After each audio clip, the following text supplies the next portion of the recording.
कल हमने देख लिया था जो भी 3 डायमेंशनल वेक्टर है उसका कंपोनेंट देख लिया था। आज 2 बच्चे नए हो ना, कौन कौन है अभी जो पहली बार क्लास में आए ये बताना। नहीं समझ आप लोग पूछ लेना, ठीक है। चलो यार देखते हैं अब हम लोग इसके बाद 3D वेक्टर हमने देख लिया था। अगर मान लो यहाँ पे अगर एक वेक्टर ए दिया हुआ है तो वेक्टर ए इक्वल्स टू क्या आएगा, ax I cap plus ay j cap plus az k cap, यही होता है। मैंने एक और चीज बता दी थी कि अगर मैग्नीट्यूड लिखना है तो मैग्नीट्यूड कैसे लिखेंगे, तो square root of ax square plus ay square plus az square, यही सब लिखेंगे। मैग्नीट्यूड वगैरह निकालना सिखा दिया था। फिर डायरेक्शन कोसाइन के बारे में बता दिए थे, ये सब बता दिया था मैंने, ठीक है। डायरेक्शन कोसाइन मैंने क्या बोला था, अगर x एक्सिस के साथ एंगल अल्फा बन रहा है तो cos alpha equals to ax upon a, cos beta equals to a y upon a, और cos गामा इक्वल्स टू क्या आएगा, तो a z अपॉन कितना a आएगा, यही आएगा। ये alpha beta gamma direction cosine मैंने बता दिया था। ये cos alpha cos beta cos gamma ये सब क्या होते हैं, तो डायरेक्शन कोसाइन्स। ये क्या होता है, डायरेक्शन कोसाइन्स, यही होता है। चलो अब एक सवाल मैं दे रहा हूं यहाँ पे, पहले आप फटाफट सॉल्व करो कि मान लो एक वेक्टर, वैसे ऐसा क्वेश्चन हम लोग पहले भी कर चुके हैं, ठीक है, लेकिन फटाफट अब इसका एक सवाल मैं ऐसा दे रहा हूँ, इसका आंसर बता दो यार। 3i cap plus 2j cap minus k cap. चलो ए वेक्टर के डायरेक्शन में हमें एक यूनिट वेक्टर डिफाइन करना है। ए वेक्टर के डायरेक्शन में हमें एक यूनिट वेक्टर डिफाइन करना है। वेक्टर ए के डायरेक्शन में एक यूनिट वेक्टर डिफाइन करो। फटाफट वैल्यू निकाल लिया आपको, ऐसा सवाल हम लोग कल भी कर चुके थे, तो सभी का आंसर आना चाहिए। जल्दी करो, फिर उसके बाद हम लोग थोड़े 1-2 वेक्टर और पढ़ेंगे, फिर हम लोग पढ़ेंगे उसके बाद डॉट और क्रॉस प्रोडक्ट के बारे में। निकालो ए कैप की वैल्यू। ए के डायरेक्शन में एक यूनिट वेक्टर डिफाइन करना। ए के डायरेक्शन में एक यूनिट वेक्टर डिफाइन करना अपने को।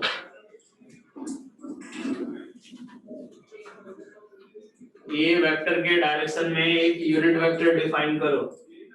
कोई दिक्कत नहीं बेटा, पूरा लिखना नहीं है, जो आपका आंसर आ जाए अगर तो एक बार यस का बस मैसेज दे दो। ऐसा नहीं पूरा लिखने में मेहनत करो, आप इतना करने की जरूरत नहीं है, ठीक है। आप बस ए वेक्टर ए के डायरेक्शन में एक यूनिट वेक्टर डिफाइन करो। अगर वेक्टर ये दे रखा है, इसके डायरेक्शन में एक यूनिट वेक्टर फाइंड करो। चलो यार जितने लोगों का आता जाए वो बताते जाना। देवेश का भी आ गया, रोहित का भी आ गया, आज तो काफी एक्टिव लग रहे हो आप लोग, ठीक है। चलो सूर्य प्रताप सिंह, आप भी शायद मुझे लग रहा है पहली बार आए हो आप। चलो देखो यार यहाँ से बेटा सभी निकालो यार। 2-3 लोगों ने जवाब दे दिया है, बाकी लोग भी निकालो अभी और सवाल करने इस पे। चलो अब एक बार देखो, यहाँ से मैं बात करूं तो ए कैप की वैल्यू किसके बराबर होता है, तो वेक्टर ए का A upon magnitude of vector A, यही होता है। यहाँ से अगर देखें तो वेक्टर ए किसके बराबर, 3i cap plus 2j cap minus k cap upon magnitude of vector ए अगर लिखना हो तो क्या लिखेंगे, तो स्क्वायर रूट ऑफ 3 का स्क्वायर प्लस 2 का स्क्वायर प्लस माइनस 1 का स्क्वायर, यही होगा बस। यहां से हम देखें तो क्या मिलेगा अपने को, 3i cap plus 2j cap minus k cap upon इस वेक्टर का मैग्नीट्यूड कितना आएगा, तो 9 प्लस 4 13 और प्लस 1 कितना आएगा 14। तो ये हमारा क्या होगा, यूनिट वेक्टर। चाहो तो इसको अलग लिख सकते हो, 3/√14i cap plus 2/√14j cap minus 1/√14k cap, ठीक है। यही हमारा क्या होगा, ए कैप का ए कैप की वैल्यू। क्लियर हुई ये चीज, हाँ या ना ये बताओ। क्या ये सभी को क्लियर हो गया? 3/√14 रोहित का सही है, समृद्धि का भी सही है, देवेश गुप्ता ने तो कर लिया था, ठीक है। फटाफट ऐसे ही करना आपने को। चलो एक बात देखो, अगर मैं ये बोलूं कि एक कार है, ठीक है, एक कार, इसी का बी पार्ट मान लेते हैं, इसी का बी पार्ट अगर मान लो, ये मान लेते हैं अपने पास ए पार्ट है। अगर मैं बी पार्ट अगर देखो कि एक कार है जो कि 20 मीटर पर सेकंड से मूव कर रहा है, 20 मीटर पर सेकंड से in the direction of vector A, in the direction of vector ए। अगर वो वेक्टर ए के डायरेक्शन में अगर 20 मीटर पर सेकंड से मूव कर रहा है तो हमें वेलोसिटी वेक्टर की वैल्यू बतानी है। अगर एक कार 20 मीटर पर सेकंड से मूव कर रहा है, ठीक है, इसी वेक्टर ए के डायरेक्शन में, तो हमें वेलोसिटी वेक्टर बताना है। आप लोगों को बस अपने नोटबुक में जो भी आंसर आया आपका वो लिख लो, ठीक है। बाकी उसके बाद हम लोग देख लेंगे कि हाँ यार किसका सही है किसका नहीं। पहले आप लोग आंसर यहाँ पे चैट बॉक्स में लिखने की जरूरत नहीं है, क्योंकि थोड़ा सा कॉम्प्लेक्स टाइप का आएगा, तो आप चैट बॉक्स में ना लिखो, बस कॉपी पे सॉल्व कर लो। बस सॉल्व करने के बाद जिसका भी आंसर आ जाए वो यस का मैसेज दे दो। रोहित का आ गया, और बाकी लोग, यार कल भी तो ऐसा सवाल किया था हमने यार कि v वेक्टर को लिखना है, तो v वेक्टर को क्या लिखेंगे, तो उसका मैग्नीट्यूड इनटू a के डायरेक्शन में यूनिट वेक्टर से मल्टीप्लाई करेंगे। बस यही तो सवाल है यार। तो 20 मीटर पर सेकंड आएगा और a के डायरेक्शन में जो यूनिट वेक्टर आएगा वो क्या लिखेंगे, a के डायरेक्शन में यूनिट वेक्टर क्या है, इससे मल्टीप्लाई करो। क्या करना है, 3/√14 i cap plus 2/√14 j cap minus 1/√14 k cap, यही आएगा। बस मल्टीप्लाई कर दो 60 बाई जो भी आ रहा हो, ठीक है। अच्छा एक बात बताओ, ये जो आएगा अपने पास 20 × 3 कितना आ जाएगा, 60, तो कितना होगा 60/√14 i cap plus 40/√14 j cap और माइनस 20/√14 k कैप। अगर मैं इस वेक्टर वेलोसिटी वेक्टर का अगर मैग्नीट्यूड निकालूं तो कितना आएगा, जरा ये बताओ, बिना निकाले बताना है भाई।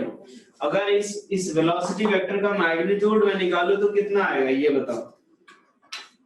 अगर इस वेलोसिटी वेक्टर का मैग्नीट्यूड निकालूं तो मैं कितना आएगा, ये बताओ। रोहित का आंसर आ गया। बाकी लोग, अगर इस वेलोसिटी वेक्टर का मैग्नीट्यूड निकालूं तो कितना आएगा, ये बताओ। अगर मैं इस वेलोसिटी वेक्टर का मैग्नीट्यूड निकालूं तो कितना आएगा, ये बताओ।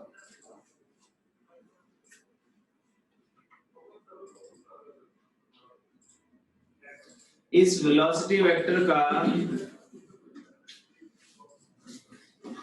अगर मैग्नीट्यूड निकालो तो कितना आएगा, ये बताओ। ओ भाई यहां से इतना क्या सोच रहे हो यार, ये 20 आएगा। जहां पे यार वेलोसिटी वेक्टर का मैग्नीट्यूड कितना दे रखा है 20, तो इसका भी मैग्नीट्यूड निकालोगे तो कितना आएगा 20 आएगा। हमने 20 से किस में मल्टीप्लाई किया, इस पूरे की वैल्यू 1 आएगी।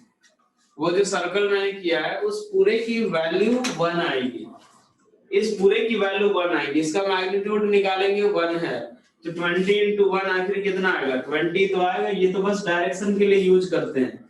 ये हमारा क्या है, ए कैप जो है वो यूनिट वेक्टर है, ए कैप हमारा यूनिट वेक्टर है, तो ए कैप यूनिट वेक्टर है तो उसका मैग्नीट्यूड कितना 1, तो 20 में 1 से मल्टीप्लाई करोगे तो फाइनली क्या वैल्यू मिलेगी 20 मिलेगी। बस और क्या मिलेगा, इतना क्या सोच रहे हो। समझ आया सभी को, हाँ या ना, ये बताओ। समझ आया सभी को।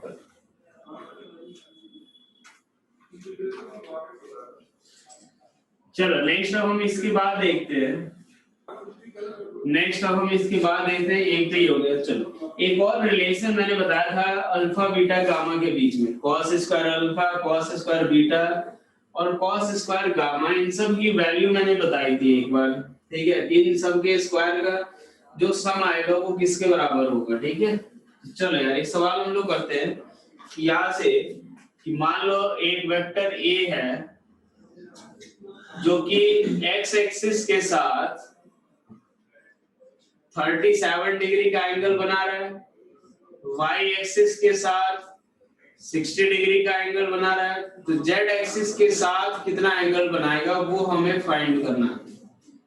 मान लो gamma angle find, gamma angle form कर रहा है, ये अल्फा हो गया, ये बीटा हो गया। तो इस गामा की वैल्यू हमें फाइंड करनी है। x के साथ वो अल्फा एंगल बना रहा है, y के साथ बीटा और z के साथ गामा एंगल बना रहा है, तो हमें गामा की वैल्यू निकालनी है। आप अपना आंसर निकालो, उसके बाद बस यस का मैसेज भेजना आपको, और कुछ नहीं। x के साथ वो अल्फा जिसकी वैल्यू दे रखी है, y के साथ बीटा और z के साथ गामा एंगल फॉलो कर रहा है। तो हमें गामा की वैल्यू बतानी है कि गामा की आखिर क्या वैल्यू होगी। गामा की वैल्यू बतानी है, गामा की वैल्यू कितनी आएगी। x के साथ अल्फा एंगल, y के साथ बीटा और z के साथ गामा, तो गामा की वैल्यू क्या होगी। याद करो एक रिलेशन बताया था मैंने कल, cos स्क्वायर अल्फा वाला को प्लस cos स्क्वायर बीटा, उसी का तो यूज करना है भाई। इतना क्या सोच में पड़ गए। 37 डिग्री के लिए आप जिनको नहीं याद हो ये वाली वैल्यू, ये ट्रायंगल याद रख लेना। 37 ये रहता है, 53 ये हो गया, 37 के सामने का 3, 53 के सामने का 4, ये 5। तो cos 37 इन सब की वैल्यू बतानी। एक्स एक्सिस, यार इतना लंबा बड़ा भी सवाल नहीं है, तुम लोग कहाँ उलझे पड़े हो भाई। एक्स एक्सिस के साथ 37, वाई के साथ 60 अगर एंगल फॉर्म कर रहा है, तो गामा एंगल यानी जेड एक्सिस के साथ कितना एंगल फॉर्म करेगा। क्या समझ आया आपको बेटा? क्वेश्चन समझ आया सभी को? हाँ या नहीं ये बताओ यार, तुम लोग रिप्लाई तो एक भी नहीं कर रहे हो।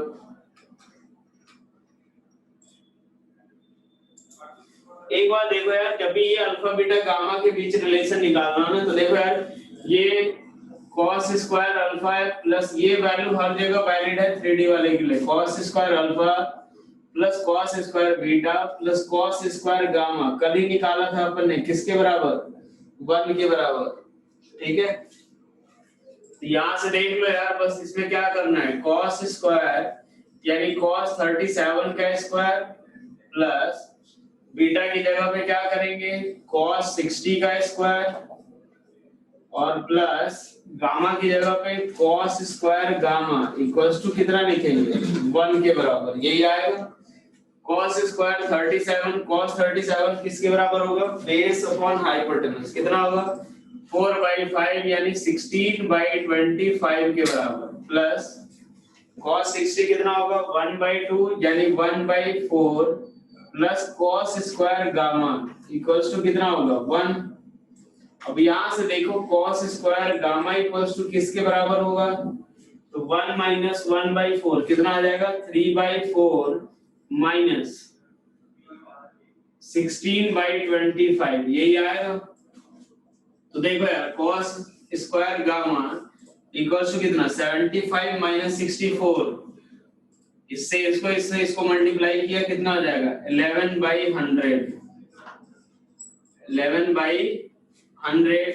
तो गामा इक्वल्स टू किस, cos गामा इक्वल्स टू किसके बराबर, cos गामा इक्वल्स टू किसके बराबर √11/100 यानी √11/10 के बराबर। क्लियर हुआ ये चीज सभी को? हाँ कि नहीं ये बताओ भाई। भाई ये अब इस तरीके का सवाल तो हो जाएगा, जैसे मान लो किसी ने cos अल्फा cos बीटा दिया हो, cos गामा निकालना हो, निकाल तो सकते हो यार, इतना आसान सवाल में करा रहा हूँ बेटा, हो जाना चाहिए आप लोगों से। कोई ज्यादा टफ सवाल मैं नहीं दे रहा हूँ, आसान ही सारे सवाल करा रहा हूँ ताकि तो हो जाना चाहिए आप लोगों से। ठीक है, चलो एक और सवाल, आखिरी सवाल हम लोग कर रहे हैं कि मान लो वेक्टर ए इक्वल्स टू दे रखा है 4i cap plus 2j cap minus 3k cap. ठीक है, हमें ये निकालना है direction cosines of vector, direction cosines of vector ए निकालना है, डायरेक्शन कोसाइन्स ऑफ वेक्टर ए निकालना है। भाई शुरू करो, इस वाले क्वेश्चन में हमें डायरेक्शन कोसाइन्स ऑफ वेक्टर ए निकालना है। अब डायरेक्शन कोसाइन का मैंने बताया था, उसका फॉर्मूला, उससे रिलेटेड सारी चीजें मैंने डिस्कस कर दी थी। तो डायरेक्शन कोसाइन की वैल्यू बतानी है, डायरेक्शन कोसाइन्स ऑफ वेक्टर ये लिखना है, ये फाइंड करो। चलो यहाँ देखो अपने पास, अगर इस वाले में हम लोग देखें डायरेक्शन कोसाइन अगर निकालना हो तो डायरेक्शन कोसाइन जैसे अगर सपोज अल्फा जो हो किसके साथ एंगल हो, एक्स एक्सिस के साथ, तो क्या आएगा cos अल्फा इक्वल्स टू, क्या फॉर्मूला लिखते हैं अपन, cos alpha equals to ax upon a के बराबर, ठीक है। ax अपॉन a अगर लिखे अपन तो ax की वैल्यू 4 और a क्या होगा, तो a का मैग्नीट्यूड, ये जो हुआ वो क्या है, तो वेक्टर a का मैग्नीट्यूड है, तो कितना होगा फाइनली, तो 4 का स्क्वायर प्लस 2 का स्क्वायर प्लस माइनस 3 का स्क्वायर, यही आएगा। यहां से देखो ये किसके बराबर होगा, 16 और 4 20 और ये 9 29, यही आएगा। अब बस इसके बाद क्या करना है, cos alpha equals to ax upon तो 4 by root 29, cos beta equals to अगर बात करें तो cos beta equals to 2 upon root 29, जो हमारा क्या होगा a बाई अपॉन a के बराबर, और cos गामा इक्वल्स टू क्या होगा, cos gamma equals to -3 upon root 29, ये क्या होगा हमारा az अपॉन a के बराबर। कितने लोगों का सही है जरा ये बताना, कितने लोगों का सही है वो ये बता दो फटाफट, यस का मैसेज भेजो जितने लोगों का सही है। चलो नेक्स्ट हम लोग देखते हैं इसके बाद पोजीशन वेक्टर, ठीक है। नेक्स्ट हम लोग देखने वाले हैं पोजीशन वेक्टर के बारे में। चलो एक बात बता यार, पोजीशन वेक्टर की बात करें, जैसे मान लो अगर किसी भी रूम में, सपोज इसी रूम में एक ही बात करें, अगर मैं बोर्ड का पोजीशन अगर मेजर करने के लिए, मान लो 3-4 बच्चे हैं, सबको मैंने बाहर खड़ा कर दिया और उसके बाद एक एक करके मैंने बोला कि जाओ यार उस बोर्ड का पोजीशन देख करके आओ, कि जो उस रूम में जो है वो बोर्ड का जो है वो किस जगह पे है, ठीक है। तो आप सबसे पहले क्या करोगे, कोई ना कोई एक चीज सेलेक्ट करोगे जिसके रेस्पेक्ट में इसका पोजीशन बताओगे। हो सकता है ये सामने जो ऊपर एसी लगा हुआ है उसको आप रेफरेंस ले लो कि हाँ सर एसी से वो 1 मीटर नीचे है बोर्ड, या सामने वाली वॉल कोई ले सकता है कि हाँ सर वो जो सामने वाली वॉल है उससे 5 मीटर की दूरी पे है, या अगर बगल में अगर कोई सपोज इधर की तरफ टेबल फैन वगैरह रखा हुआ है तो आप ऐसे बोलोगे कि सर बगल में जो टेबल फैन रखा हुआ है उस रूम में उससे 4 मीटर की दूरी पे, यही बोलो। कोई एक आदमी आएगा तो कुछ बोलेगा, कोई एसी से के रेस्पेक्ट में पोजीशन बताएगा, कोई दूसरा आया वो सामने वाली वॉल के रिस्पेक्ट में बताया, और तीसरा कोई पर्सन आया वो जो पास में जो टेबल फैन रखा हुआ है उसके रिस्पेक्ट में पोजीशन बता रहा है इस बोर्ड का। अब पहली चीज तो ये दिक्कत होती है यार कि मैं सबका आंसर एक तो अलग अलग आएगा, कि ऑब्वियसली मान लो एक बोलेगा बोर्ड एसी से 2 मीटर दूर नीचे है, या सामने वाली वॉल से 5 मीटर, ये फैन से 2 मीटर, तो एक तो पहली चीज दिक्कत ये होती है कि सबसे पहले हमारा सबका आंसर अलग अलग आएगा, एक बोलेगा 2, एक बोलेगा 5, एक बोलेगा 3, कुछ ऐसा है। तो एक कोई बात देखो कि आपने जिसके रेस्पेक्ट में आप बता रहे हो कि एसी के रेस्पेक्ट में, या सामने वाली वॉल के रेस्पेक्ट में, या फिर फैन के रेस्पेक्ट में, तो ये जो सारे होते हैं इनको हम लोग बोलते हैं रेफरेंस पॉइंट, ठीक है। रेफरेंस की किसके रेफरेंस में या किसके रेस्पेक्ट में आपने इस ऑब्जेक्ट का ये इस बोर्ड का पोजीशन बताया। अब ये रेफरेंस अलग अलग होने से दिक्कत ये होता है कि हमारे हम सभी का आंसर क्या होता है, अलग अलग आता है। अब ऐसा तो होगा नहीं कि यार एग्जाम में ऐसे क्वेश्चन आएंगे जिसमें हर किसी के आंसर अलग अलग हो जाए, या कोई फिर रैंडमली हम लोग रेफरेंस ले ले, तो ऐसा तो कर नहीं सकते, या इन जनरल भी हम लोग ऐसा नहीं कर सकते। तो हम लोगों ने क्या किया कि ये कोऑर्डिनेट एक्सिस सिस्टम लेते हैं कि आज के बाद जो है ना, जब भी अगर किसी ऑब्जेक्ट का अगर पोजीशन वगैरह मेजर करना हो तो आप उस ऑब्जेक्ट का पोजीशन जो है वो क्या करोगे, तो इस कोऑर्डिनेट एक्सिस के रेस्पेक्ट में ही मेजर करोगे। यानी ये जैसे मान लो हमने एक्स एक्सिस और वाई एक्सिस लिया, यहाँ जो इंटरसेक्ट करते हैं तो इसके रेस्पेक्ट में ही इसको हमने नाम दिया ओरिजिन, और यही अब हमारे लिए किसी भी ऑब्जेक्ट का पोजीशन अगर मेजर करना है, ठीक है, तो पोजीशन अगर बताना है तो उसके लिए हम इसी को रेफरेंस लेंगे, ओरिजिन को ही मान के चलेंगे रेफरेंस, यानी इसी पॉइंट के रेस्पेक्ट में ही बताएंगे, ठीक है। तो अब एक बार देखो यहाँ से फायदा क्या होगा, जो भी चाहे कोई भी मेजर करे, सपोज यहाँ एक ऑब्जेक्ट अगर रखा हुआ है तो x और y सब में सेम ही आएगा, ठीक है। x में इसके लिए भी 3, y में मान लो 4 है, तो दूसरे पर्सन के लिए भी x में 3, y में 4 ही आएगा, ठीक है।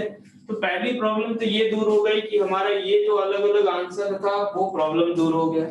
तो हम लोग क्या करते हैं, मान लो जैसे इन जनरल अगर कोई पार्टिकल यहाँ पे प्रेजेंट है 3,4 पे, ये हमें क्या बता रहा है कि ये जो पार्टिकल ये जो पॉइंट है वो एक्स एक्सिस में ओरिजिन से 3 मीटर की दूरी पे है और वाई एक्सिस में ओरिजिन से 4 मीटर की दूरी पे है। तो ये हम कैसे लिखेंगे कि ये हमारा एक्स एक्सिस में ये 3 मीटर है और वाई एक्सिस में 4 मीटर की दूरी पे है और यही हमारा क्या होगा इस ऑब्जेक्ट का। अब एक बात देखो, अगर हमें ये चीज अब मान लो कोई भी कहीं पे भी बनाता है, सपोज ये कोऑर्डिनेट एक्सिस हमने यहाँ पे बना दी, कोई दिक्कत नहीं, आप यहाँ से इधर की तरफ 3 जाओ, ऊपर 4 जाओ, आपको यही पॉइंट मिलेगा, यही इस पॉइंट का ये बताएगा कि इस पॉइंट का लोकेशन क्या है। तो आप चाहे कि कोऑर्डिनेट एक्सिस कहीं पे भी ले लो, यहाँ यहाँ या कहीं पे भी ले लो, लेकिन जहां ओरिजिन होगा उससे हमेशा 3 मीटर एक्स में होगा, 4 मीटर वाई में होगा। तो पहली चीज तो ये होगा कि अगर मैं बोल देता हूँ कि ऑब्जेक्ट का अगर पोजीशन है, कोऑर्डिनेट ऐसा दे दूं, ये कोऑर्डिनेट 3,4, तो हर एक को यही समझेगा कि x में 3 मीटर y में 4 मीटर। तो ये जो ओरिजिन के रिस्पेक्ट में जो एक वेक्टर हमने ड्रॉ किया जो इस पार्टिकल का पोजीशन बता सके कि ये जैसे जो पार्टिकल है वो x में कितनी दूर, y में कितने दूर है। तो फाइनली इसका ओरिजिन के रिस्पेक्ट में अगर हमें इसका पोजीशन रिप्रेजेंट करना हो तो कैसे करेंगे, तो ओरिजिन से इस वेक्टर को या इस पॉइंट का जो पोजीशन है उसको ज्वाइन कर दो। तो ये वेक्टर हमें बेसिकली क्या बताएगा कि ओरिजिन के रिस्पेक्ट में पार्टिकल कहां पे सिचुएटेड है, कहां पे प्रेजेंट है। तो एक तरह से हमें ये वेक्टर जो मान लो ये r वेक्टर है, वो r वेक्टर हमें क्या बता रहा है, तो position of point P, position of point P with respect to, position of point P with respect to origin, with respect to किसके, origin के, origin के रेस्पेक्ट में पार्टिकल का पोजीशन बता रहा है। तो ये जो वेक्टर r वेक्टर हुआ इसी को हम क्या बोलते हैं, पोजीशन वेक्टर। ये एक वैसा वेक्टर है जो किसी पर्टिकुलर पॉइंट, किसी पार्टिकल का पोजीशन बताता है विद रिस्पेक्ट टू किसके, ओरिजिन। ठीक है, तो ये हमारा क्या हो गया पोजीशन वेक्टर, और ये हमारा इसको किससे डिनोट करते हैं जनरली, r वेक्टर से। ठीक है, ये r वेक्टर क्लियर हुआ कि क्या रिप्रेजेंट करता है, किस चीज के लिए यूज किया जाता है, हाँ है ना, ये बताओ। r एक ऐसा वेक्टर जो हमें किसी भी पार्टिकल का या किसी भी पॉइंट का पोजीशन ओरिजिन के रिस्पेक्ट में बता रहा है, वो हमारा क्या होगा, पोजीशन वेक्टर कहलाएगा। ठीक है, चलो अब इसको हम लोग कैसे लिखेंगे, अगर मान लो इन जनरल अगर सपोज वो x, y पे प्रेजेंट है, x, y पे अगर प्रेजेंट है, तो अब ये सोचो कि वो ये क्या बताना चाहता है कि x एक्सिस के लॉन्ग वो x मीटर की दूरी पे है और y एक्सिस के लॉन्ग वो y मीटर की दूरी पे है। तो हम इस पोजीशन वेक्टर जो लिखेंगे r वेक्टर, इसको हम क्या लिखेंगे, तो r इक्वल्स टू, तो देखो यार हमारा लिखने का तरीका क्या रहता है किसी वेक्टर को लिखने का, कि x में और y कंपोनेंट के फॉर्म्स में अगर लिखना है तो क्या लिखते हैं कि x में उसका क्या कंपोनेंट है i कैप प्लस y में उसका क्या कंपोनेंट है इनटू j कैप। तो ये जो पार्टिकल जिसका कोऑर्डिनेट x, y है, यानी ये क्या है, तो x में x एक्सिस के लॉन्ग x है तो x i cap plus y j cap. क्या ये समझ आ गया सभी को, ये हमारा क्या होगा पार्टिकल का पोजीशन वेक्टर, जो हमने क्या लिखा x i cap plus y j cap. Position vector clear हो गया सभी को, ये ऐसा वेक्टर जो कि किसी पार्टिकल का या किसी पॉइंट का पोजीशन बताता है विद रिस्पेक्ट टू origin। तो ये एक लाइन लिख लेते हैं इसके बारे में, the vector which represents, the vector which represents the position of, which represents the position of a particle, position of a particle with respect to origin। ठीक है ना, with respect to origin। तो ये क्या हो गया पोजीशन वेक्टर, ये कैसे डिनोट करेंगे कि x में कितना है और y में कितना है। ठीक है, अब एक बात समझो यहाँ पे, इसके बाद एक आता है हमारा कौन सा, डिस्प्लेसमेंट वेक्टर। ठीक है, ये अगर एक मिनट देखो, ये हमारा किसके लिए है था, 2D वेक्टर के लिए। मान लो 3D वेक्टर है, उसके लिए हम लोग क्या लिख देंगे, तो फॉर 3D वेक्टर अगर बात करें तो पार्टिकल का पोजीशन वेक्टर क्या लिखेंगे, r equals to x i cap plus y j cap plus z k cap.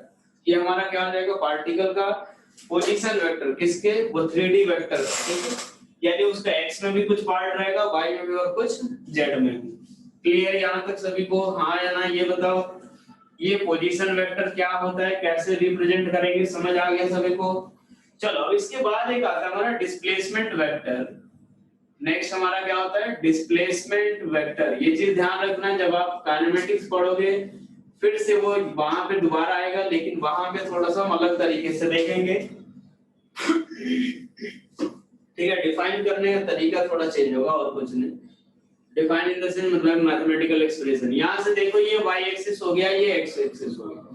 Displacement vector का मतलब क्या होता है कि पार्टिकल के पोजीशन में कितने का चेंज हुआ। ठीक है, अगर मान लो एक पार्टिकल इनिशियली इस पोजीशन A पे है, थोड़ी देर बाद वो पार्टिकल इस वाले पोजीशन पे पहुंच गया, तो इस पार्टिकल के पोजीशन में अगर देखें तो यहां से देखो इनिशियल वेक्टर क्या होगा, ये इसको मैं ri लिखता हूं, ये मैं इसको rf वेक्टर लिख रहा हूं। ठीक है, ri हमारा क्या है यहाँ पे, तो इनिशियल पोजीशन वेक्टर। ये क्या है, इनिशियल पोजीशन वेक्टर। और जो rf है वो हमारा क्या होता है, फाइनल पोजीशन वेक्टर। rf जो है वो हमारा क्या है, फाइनल पोजीशन वेक्टर है। ठीक है, अब इस पार्टिकल के पोजीशन में अगर चेंज की बात करें तो पार्टिकल का इनिशियल ये रहा, फाइनल इधर की तरफ, तो चेंज कौन सा हो जाएगा, कुछ यही होगा कि यार पार्टिकल यहाँ से यहाँ की तरफ गया।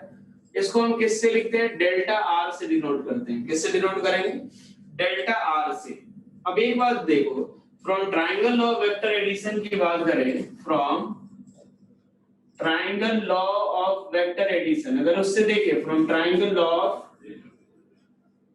वेक्टर एडिशन, अगर triangle law of vector addition से देखें हम लोग, तो इस केस में हम लोग क्या लिख सकते हैं कि आर आई और डेल्टा आर का रिजल्टेंट क्या होगा, आर एफ वेक्टर। तो r i vector plus delta r vector equals to क्या आएगा, आर एफ वेक्टर। तो फाइनली यहाँ पे क्या मिलेगा, डेल्टा आर, जो कि हमारे लिए क्या है, डिस्प्लेसमेंट वेक्टर। डिस्प्लेसमेंट वेक्टर का मतलब क्या होगा कि पार्टिकल के पोजीशन में कितने का चेंज आया है, यानी ये हमारा क्या है, डिस्प्लेसमेंट वेक्टर। ये हमारा क्या है, डिस्प्लेसमेंट वेक्टर। और ये एक तरह से क्या है, इस चेंज इन पोजीशन वेक्टर। ये हमारा क्या होता है, तो चेंज इन पोजीशन वेक्टर।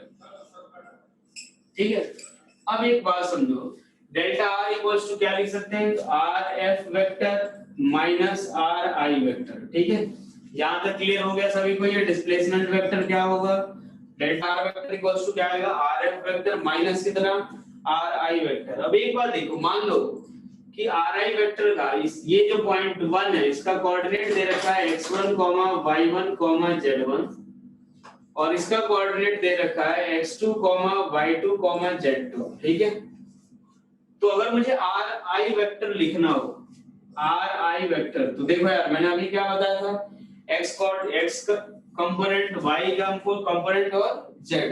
यहाँ पे क्या लिखेंगे, x1 i cap plus y1 j cap plus z1 k cap. rf vector को क्या लिखेंगे, x2 i cap plus y2 j cap plus z2 k cap. क्या यहाँ तक बेटा सभी को क्लियर हो, पहले हाँ या ना ये बताओ, उसके बाद आगे बढ़ेंगे। ये बताओ rf वेक्टर, ri वेक्टर, ये सारी चीजें यहाँ तक क्लियर हो गई, कैसे हम लोग निकाल रहे हैं, क्या होता है डिस्प्लेसमेंट वेक्टर। तो कुछ नहीं, अगर मान लो हमें डेल्टा आर वेक्टर अगर करना है तो क्या करेंगे, यहाँ से x2 minus x1 i cap plus y2 minus y1 j cap plus z2 minus z1 k cap के बराबर। यही हमारा क्या होगा, डेल्टा आर वेक्टर। कभी अगर दो पार्टिकल का पोजीशन दिया हुआ है, ठीक है, अगर दो पॉइंट का पोजीशन दिया, वेक्टर दिया है, डिस्प्लेसमेंट निकालना हो, सीधा यही निकाल लेंगे। ठीक है, अब इसके बाद जो हमें समझना है कि मान लो अगर आर वेक्टर जो है ए और बी का रिजल्टेंट दिया हुआ है, ठीक है, आर वेक्टर हमें क्या दे रखा है, दो वेक्टर ए और बी का रिजल्टेंट दिया हुआ है, तो हमें उसको कंपोनेंट के फॉर्म में कैसे निकालेंगे। मान लो ये वेक्टर हमें कंपोनेंट के फॉर्म में दिया हुआ है, तो वेक्टर बी भी हमें कंपोनेंट के फॉर्म में दिया हुआ है। हमें अब ये निकालना है कि आर वेक्टर अगर a प्लस बी है तो उसको कैसे सॉल्व करेंगे। ठीक है, पहले बेसिकली हमारा क्या काम है कि ज्योमेट्रिकली इसको देखना, बाकी मैथमेटिकली सीधे क्या है, x कंपोनेंट को ऐड करो, y को ऐड करो, z को z के साथ ऐड करो। लेकिन यहाँ से थोड़ा सा इसको हम लोग देख लेते हैं ज्योमेट्रिकली भी कि मान लो वेक्टर ए दे रखा है ax I cap plus ay j cap plus az k cap, ये दे रखा है। वेक्टर b दे रखा है किसके बराबर, तो bx I cap plus by j cap plus bz k cap.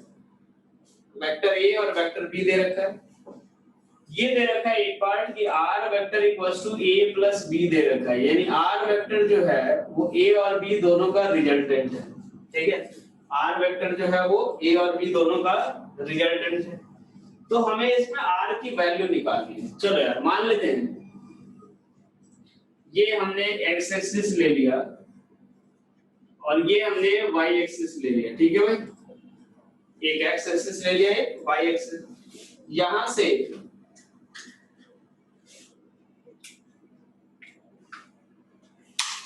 एक वेक्टर हम लोग ले रहे हैं, ए वेक्टर इधर की तरफ और दूसरा ले रहे हैं बी वेक्टर इधर की तरफ।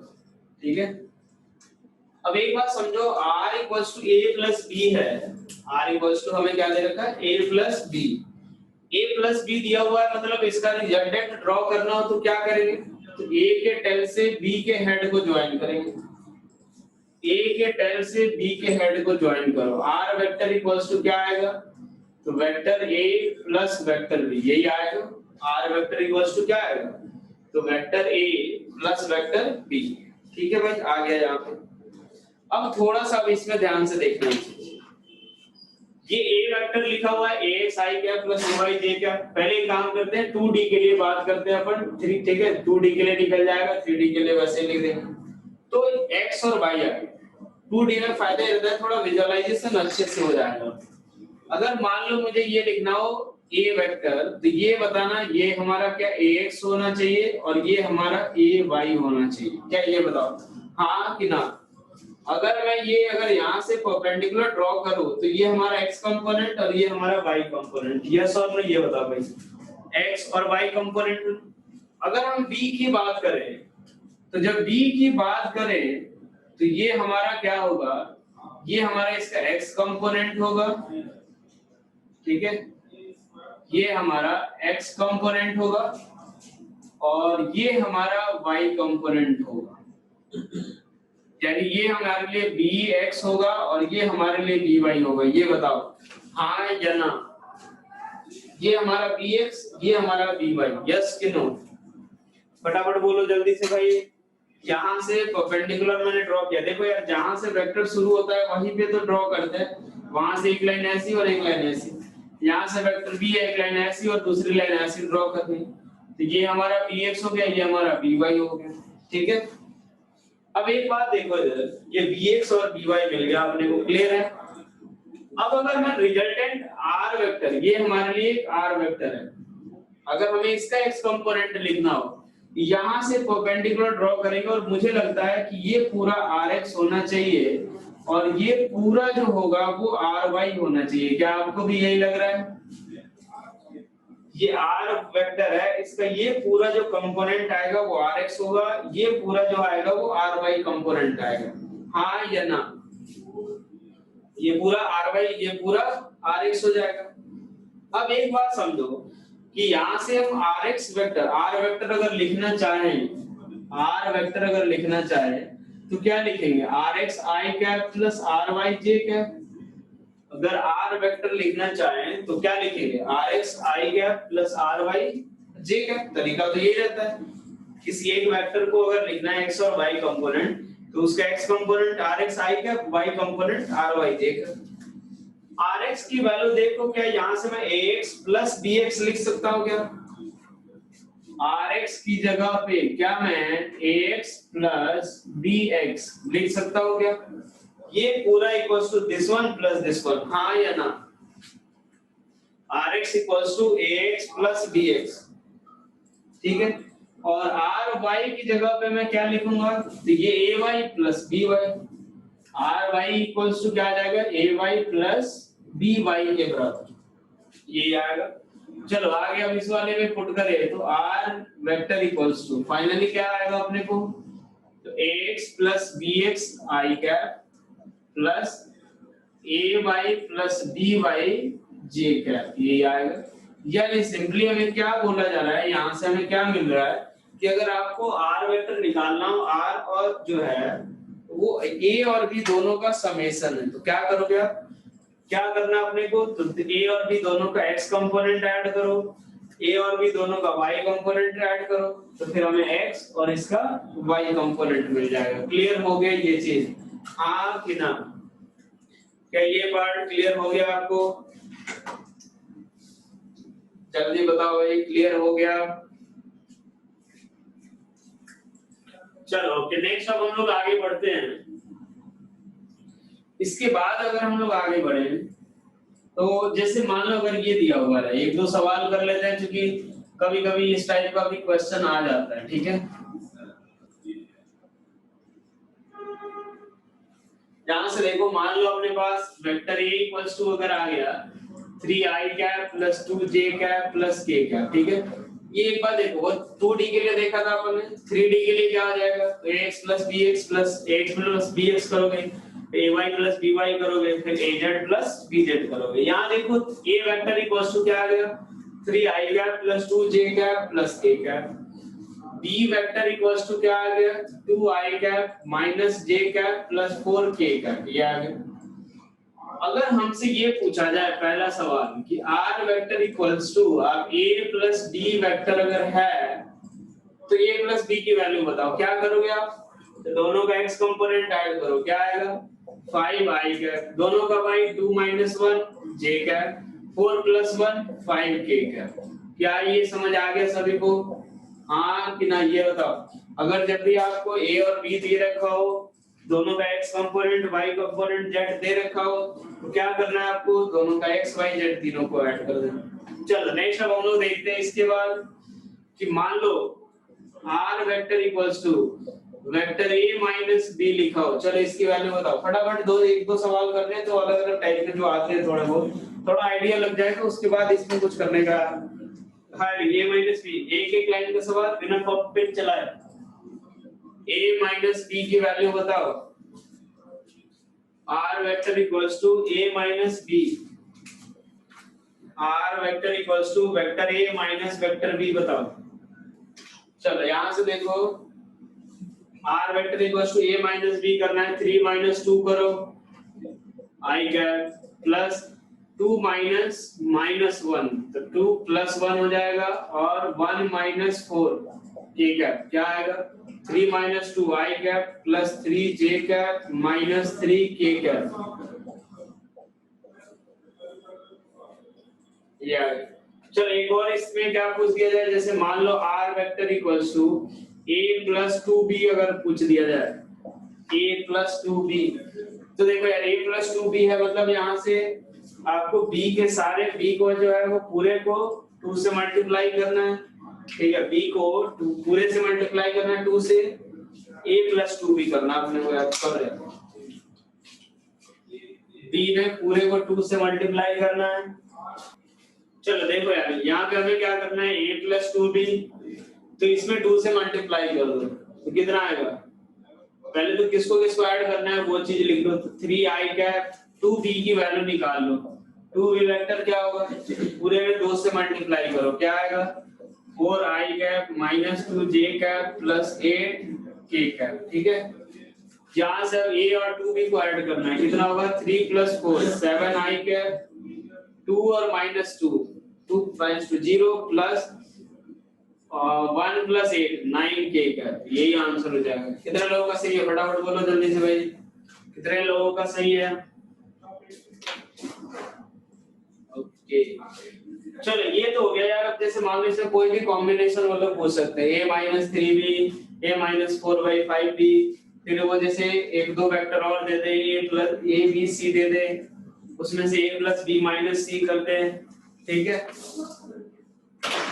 या जैसे मान लो a plus b plus c करने के लिए बोल दे, कोई भी कॉम्बिनेशन वो लोग पूछ सकते हैं, तो जैसा बोले यार उस हिसाब से अपने को ऐड सब्ट्रैक्ट करना है। हो जाएगा अब इस तरीके का सवाल, ये बोलो भाई हो जाएगा इस तरीके का सवाल, हाँ कि ना? चलो नेक्स्ट अब हम लोग बात करते हैं, इसके बाद हम लोग देखने वाले हैं इसके बाद हम लोग समझ देखने वाले हैं कौन सा, प्रोडक्ट ऑफ वेक्टर्स। ठीक है, इसके बाद हम लोग देखने वाले हैं प्रोडक्ट ऑफ वेक्टर्स। ठीक है भाई, प्रोडक्ट ऑफ वेक्टर अगर हम लोग बात करें, प्रोडक्ट ऑफ वेक्टर्स, चलो भाई यार प्रोडक्ट ऑफ वेक्टर्स के बारे में अगर हम लोग डिस्कशन, तो देखो यार जैसे वेक्टर क्वांटिटी को जो है वो दो तरीके से मल्टीप्लाई कर सकते हैं। ठीक है, एक मल्टीप्लिकेशन, जैसे इससे पहले हम लोग क्या हो रहा था कि स्केलर क्वांटिटी की बात करते थे, 2 into 3, ठीक है, 2 into 6, 4 into 9, जो भी आता था हमें दोनों स्केलर होते थे, उनको मल्टीप्लाई भी करते थे तो हमें कैसी वैल्यू मिलती थी, स्केलर क्वांटिटी मिलती थी। लेकिन हमने वेक्टर के केस में देखा कि इनको दो तरीके से मल्टीप्लाई किया जा सकता है। ठीक है, दो तरीके से कौन कौन से, कि जिसमें एक तरीके से मल्टीप्लाई करने पे हमें वेक्टर क्वांटिटी मिलेगी और दूसरे तरीके से मल्टीप्लाई करने में हमें स्केलर क्वांटिटी मिलेगी। ठीक है, मतलब जब वेक्टर को हम मल्टीप्लाई करेंगे तो दोनों चीजें पॉसिबिलिटी है कि एक केस में है कि स्केलर क्वांटिटी भी मिल सकती है और दूसरे केस में हमें वेक्टर क्वांटिटी भी मिल सकती है। तो यार उसी के बिहाफ पे हमने दो तरीके का प्रोडक्ट ऑफ वेक्टर देखेंगे हम लोग। एक नाम रहेगा अपने पास कौन सा, डॉट प्रोडक्ट या फिर स्केलर प्रोडक्ट। ठीक है, ये इसके बारे में एक लाइन देखते हैं अपने पास, डॉट प्रोडक्ट या फिर स्केलर प्रोडक्ट। स्केलर प्रोडक्ट क्यों बोलते हैं, क्योंकि ऐसे प्रोडक्ट में दो वेक्टर क्वांटिटी को मल्टीप्लाई करेंगे तो हमें कैसी क्वांटिटी मिलेगी, स्केलर क्वांटिटी। दूसरा जो ये होता है हमारा, ये होता है क्रॉस प्रोडक्ट। ये नाम क्यों पढ़ा, ये अभी थोड़ी देर में जब मैं बताऊंगा उस समय थोड़ा क्लियर होगा। क्रॉस प्रोडक्ट या फिर वेक्टर प्रोडक्ट, क्या मिलेगा अपने को, क्रॉस प्रोडक्ट या फिर vector product. Product of vector में दो तरीके से मल्टीप्लाई कर सकते हैं वेक्टर को, एक डॉट या स्केलर और दूसरा क्रॉस और या फिर वेक्टर। तो पहले हम लोग देखते हैं इसमें क्रॉस प्रोडक्ट वेक्टर क्वांटिटी मिलेगी और इसमें कैसी क्वांटिटी, स्केलर क्वांटिटी। पहला हम लोग शुरू करते हैं स्केलर प्रोडक्ट। कौन सा, स्केलर प्रोडक्ट। स्केलर प्रोडक्ट की बात करें, इसी को हम लोग डॉट प्रोडक्ट इसीलिए लिखते हैं, जैसे मान लो अगर हमें दो वेक्टर ए और बी दे रखे हों और इनका हमें अगर डॉट प्रोडक्ट डिफाइन करना हो, मान लो दो वेक्टर ए और बी दिए हुए हैं, उनके बीच का एंगल क्या दे रखा है, थीटा। ए और बी हमें दो वेक्टर दिए हुए हैं और उनके बीच का एंगल कितना दिया हुआ, थीटा। तो डॉट प्रोडक्ट जो डिफाइन करते हैं वो हमारा क्या होता है, a dot b equals to, यहां से देखो ये लिखने का तरीका जो होता है इसमें हम लोग डॉट यूज करते हैं, इसीलिए इसका दूसरा नाम जो है वो क्या होता है, डॉट प्रोडक्ट। तो a dot b equals to किसके बराबर होता है, a b cos theta. A dot b equals to क्या होता है, ए बी कॉस थीटा। ध्यान रखो इसे। अब एक बार देखो, दो यहाँ पे हमें कैसी क्वांटिटी मिलती है, स्केलर क्वांटिटी। कैसी क्वांटिटी मिलती है भाई, स्केलर क्वांटिटी। ये हमारा डॉट प्रोडक्ट को डिफाइन करने का तरीका रहता है। दो वेक्टर ए और बी हैं, उनका डॉट प्रोडक्ट कैसे डिफाइन करेंगे, तो a dot b equals to a b cos theta. यहाँ से हमें कैसी क्वांटिटी मिलती है, स्केलर क्वांटिटी। ठीक है, पहले इसका थोड़ा सा हम लोग मतलब समझ लेते हैं कि आखिर ये किस चीज को बताता है, किस क्या रिप्रेजेंट करता है, क्योंकि हम लोग ये थोड़ा सा समझना जरूरी है। तो इसी को हम लोग बोलते हैं फिजिकल सिग्निफिकेंस भी बोलते हैं। ठीक है, इसी को हम क्या बोलते हैं, physical significance. Physical significance of, physical significance of dot product भी बोलते हैं, physical significance of dot product. ठीक है, ये इससे मतलब समझ आएगा कि आखिर हम किन दो चीजों को मल्टीप्लाई कर रहे हैं, फिजिकली उसका मतलब क्या होता है, physical significance of dot product में। तो देखो यार, मैं बोल रहा हूं कि एक वेक्टर ए है और दूसरा वेक्टर बी है, इनके बीच का एंगल कितना है, थीटा। मैंने क्या बोला कि डॉट प्रोडक्ट जो डिफाइन करेंगे वो कैसे करेंगे, a dot b equals to a into b cos theta. यानी हम इसको कैसे लिख सकते हैं, तो यहां से समझो कि b cos थीटा जो आएगा वो बेसिकली ये क्या होगा, b cos थीटा जो आएगा, तो सोचो जरा ये जो b, ये हमारा जो पार्ट होगा ये क्या कहलाएगा, b cos थीटा। हाँ कि ना, b cos थीटा की अगर बात करें तो b cos थीटा क्या होगा हमारा कि इस b वेक्टर का कंपोनेंट इस वेक्टर a के अलोंग, इसी को हम लोग b cos थीटा लिखेंगे। हाँ कि ना, मैंने बोला था कि किसी भी एक वेक्टर का कंपोनेंट जिसके साथ अगर एंगल दिया हो उसके अलोंग अगर हमें कैलकुलेट करना हो तो हमें b cos कंपोनेंट यूज करते हैं। ये हमारा b वेक्टर है, इधर की तरफ कंपोनेंट निकालना चाहते हैं तो हम क्या यूज करेंगे, b cos थीटा। ठीक है, तो यहां से देखो ये b cos थीटा, बेसिकली हम लोग इसको क्या लिख सकते हैं, तो देखो ये हम ऐसे लिख सकते हैं कि a इंटू कितना b cos थीटा, ऐसा लिख सकते हैं। a हमारा क्या है, तो मैग्नीट्यूड ऑफ वेक्टर a हमारा क्या है, तो मैग्नीट्यूड ऑफ वेक्टर a जो है वो हमारा क्या है, मैग्नीट्यूड ऑफ वेक्टर a, और b cos थीटा जो है वो क्या होता है हमारा, तो component of b vector along किसके, a वेक्टर। तो ये हमारा क्या होगा कि इनटू कंपोनेंट ऑफ b